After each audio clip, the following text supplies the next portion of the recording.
neema yake. Mimi naelewa na sote tunajua ya kwamba tumetoka mahali gani. Kwa neema ya Mungu, by God's grace, we have seen our economy heal. Tumeona uponyaji wa uchumi wa taifa letu la Kenya kwa neema ya Mungu. Tumeona baraka ya mvua katika taifa letu. Leo tuko na chakula, mimea yetu imenawiri, tuko na kahawa zaidi, maziwa zaidi,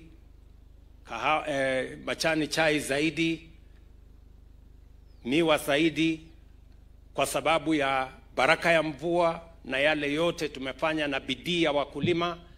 Neema ya Mungu ametujalia. Kwa neema ya Mungu, mambo yetu ya elimu yanasonga mbele.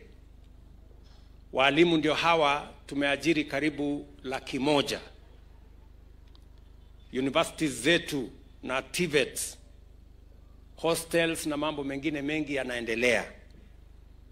Madarasa zaidi ya 23,000 tumeyajenga kwa neema ya Mungu, kwa bidii ya wananchi wa taifa letu la Kenya. Kwa neema ya Mungu vile vile tunaona mambo ya matibabu yanazidi kuwa bora zaidi. Tulikuwa na Wakenya milioni 7 katika bima ya afya, sasa tumefikisha Wakenya milioni 26,700,000.